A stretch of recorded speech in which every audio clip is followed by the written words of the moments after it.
Pickup trucks so unique. They're almost like unicorns in the automotive world.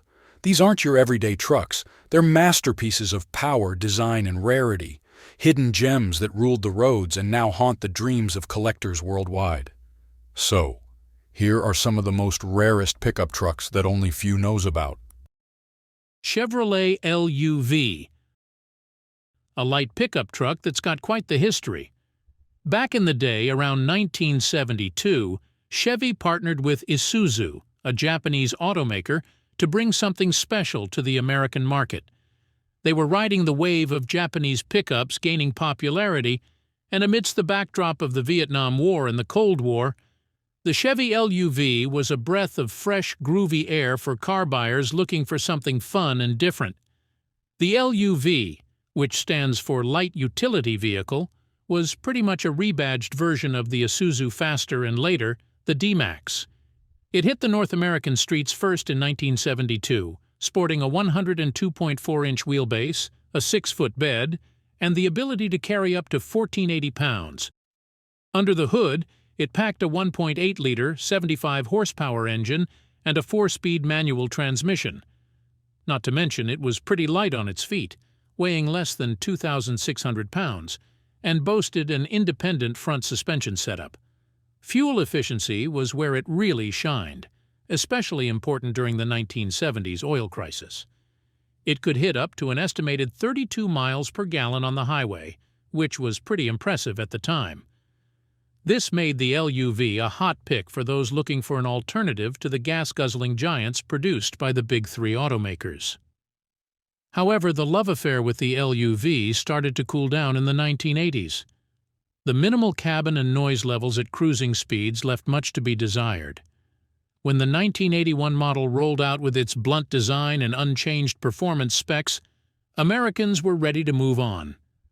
Sales plummeted, and by the time it was replaced by Chevy's new S10 pickup in the U.S., it was clear the LUV's days were numbered, though it lingered on in Latin America until 1988. Nowadays, finding a Chevy LUV is like stumbling upon a rare gem.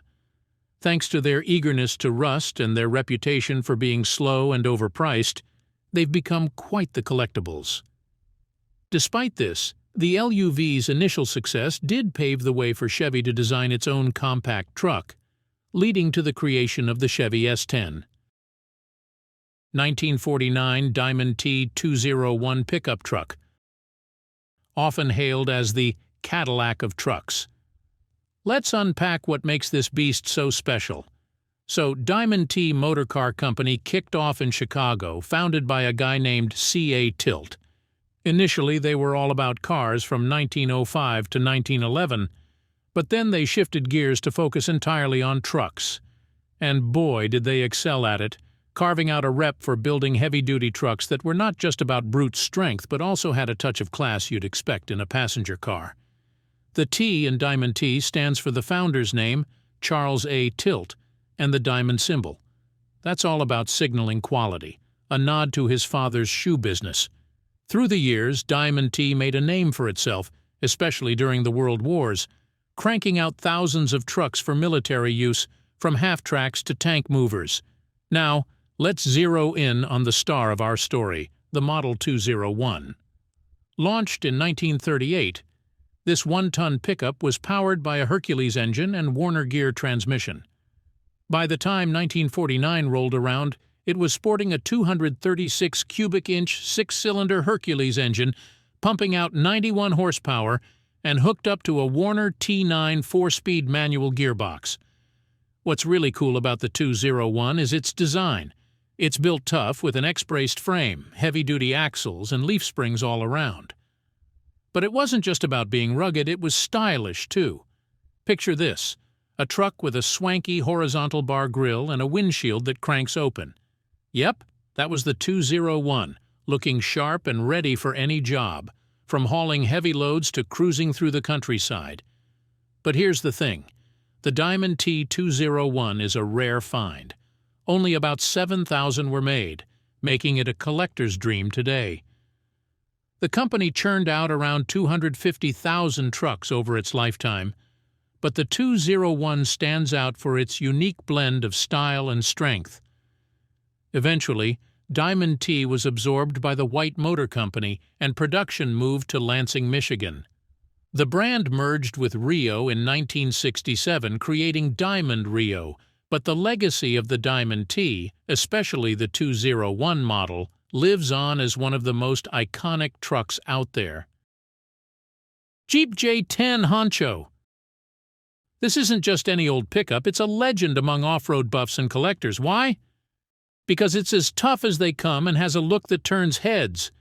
Plus, it's pretty rare, which just adds to its cool factor. So what's the deal with the J10 Honcho? Well, it was part of the big Jeep family, specifically the Gladiator series, and it hit the streets thanks to the folks at American Motors Corporation, AMC, between 1974 and 1983. The J10 itself was a key player in the Jeep lineup starting in '74. The Honcho, along with other cool versions like the 10, 4, and Golden Eagle, were actually special trim packages for the J10. They gave the truck its unique flair but weren't standalone models.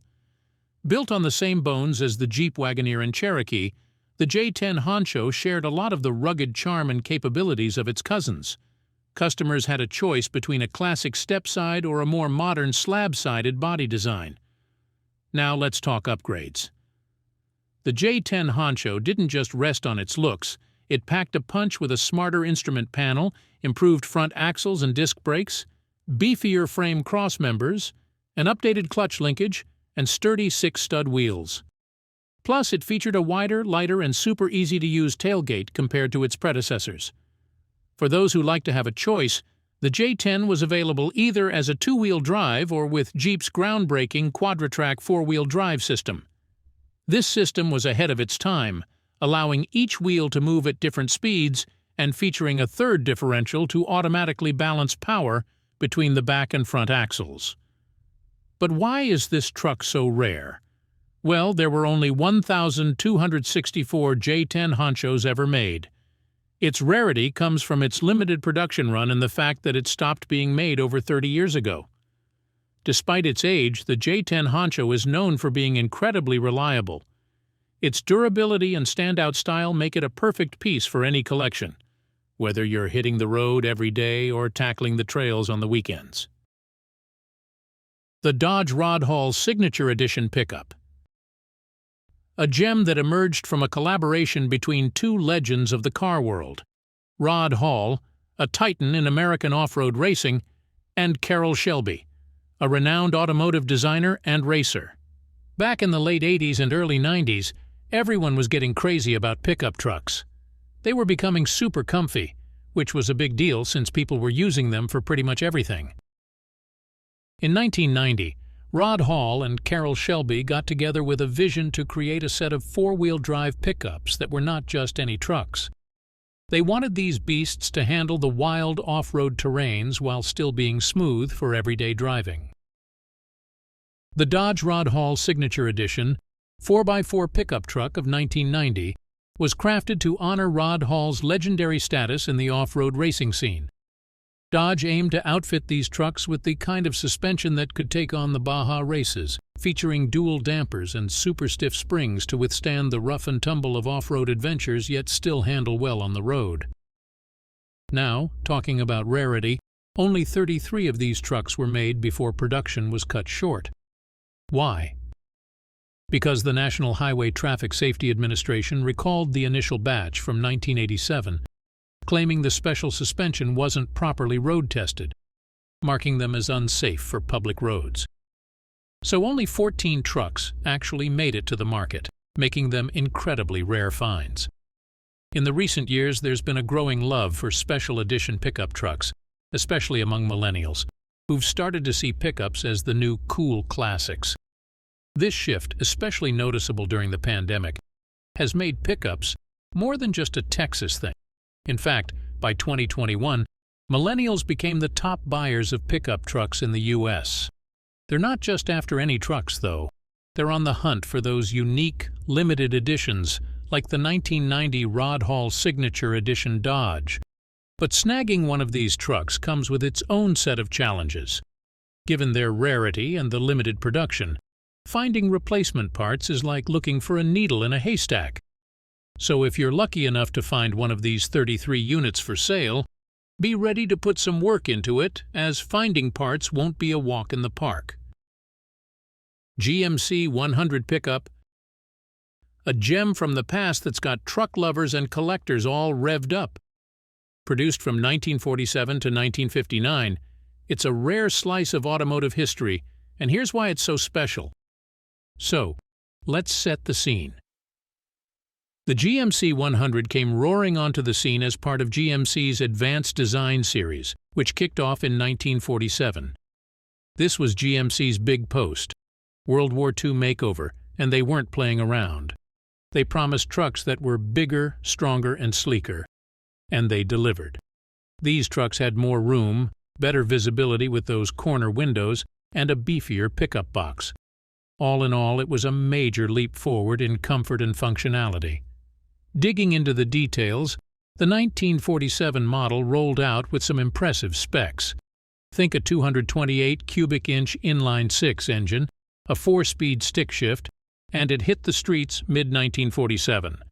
It had a flashy red and black finish, an 80-bed perfect for hauling, 15-inch wheels and handy features like dual mirrors, a side-mounted spare, lap belts, an underdash heater, and updated carburetor and fuel pump. By the time 1959 rolled around, the GMC 100 had evolved big time. It boasted a front engine, the choice of rear-wheel drive or four-wheel drive, and weighed in at 3,050 pounds. The power came from an inline-six engine, pushing out 130 brake horsepower with a solid cast-iron block. It also had a Holley one-barrel carburetor and a 3-speed manual gearbox. So why are these beauties so rare today? Well, time hasn't been kind to all of them. Many were lost to scrapyards, accidents, or just left to rust away. Plus, these were workhorses, used hard and often in demanding conditions, which didn't help their survival rate. And now, as vintage treasures, they're highly sought after by collectors and enthusiasts, making them even harder to find on the open market. The 1962 GMC Crew Cab, also known as the railroad truck. Picture this, a truck so unique it's literally one of a kind. Back in 1962, GMC made just 6 of these crew cabs, and guess what?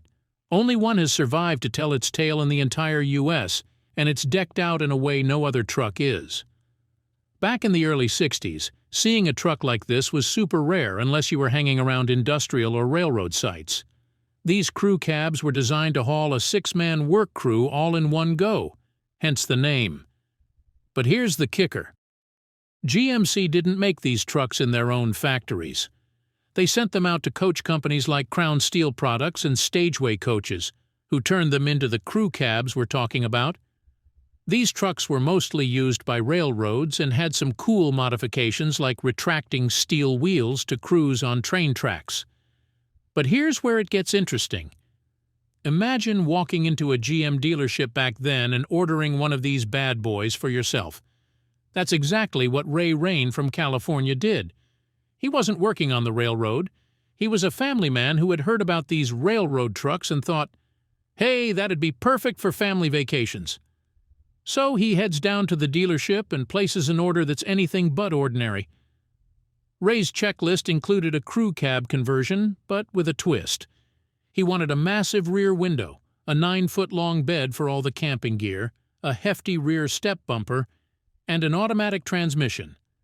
Instead of the usual diesel engine, Ray opted for a gasoline-powered V6. The price tag for this special order? A cool $6,000, which was a pretty penny back then, especially when a standard truck cost about half that. Fast forward to how this truck found its current owner, Oscar Lopez. Oscar got wind of this unique GMC through a friend, Armando Carrillo, who was the second owner. Armando spotted the truck in Ray's backyard while doing some work for him. It took years, but eventually Ray decided to sell the truck to Armando for just $700. Considering its uniqueness and history, Armando knew this truck deserved to be preserved in its original glory, and that's exactly what he did. Today, spotting a 1962 GMC Crew Cab like this one is like finding a unicorn. It's a slice of automotive history, a story of how one man's unique vision turned into a legendary vehicle. In 1990, Chevy rolled out something special for truck lovers: the Chevrolet C1500 454 SS. It was a muscle truck under the iconic Supersport badge, combining raw power with a style that's turned it into a classic favorite for enthusiasts. This beast was no ordinary truck. It came exclusively as a two-wheel drive, half-ton regular cab with a short box. Under the hood, it packed a massive 454 cubic inch, 7.4-liter V8 engine, pushing out 230 horsepower and 385 pound-feet of torque. To put that in perspective, this was a time when the 90 Camaro IROC Z's smaller engine made 245 horsepower but couldn't match the 454 SS in torque, with just 345 pound-feet. Design-wise, the 454 SS kept it simple but effective. The idea was straightforward: take a big, powerful engine and fit it into a smaller, lighter chassis. Despite being a full-size truck, it was the lightest version of its model. It also came decked out with a stronger front sway bar, Bilstein shocks, faster steering, and meaty 2 75/65 R15 tires for better handling and grip. Chevy wasn't just throwing in any engine. This was a 454 cubic inch V8 powerhouse originally meant for heavy-duty pickups, now tuned to churn out serious power. At launch, a 3-speed automatic was in charge of gear changes, allowing this monster to hit 60 miles per hour in under 8 seconds. By 1991, the 454 SS got an upgrade with a 4-speed automatic transmission paired with a 4.10 gear ratio, replacing the old 3.73.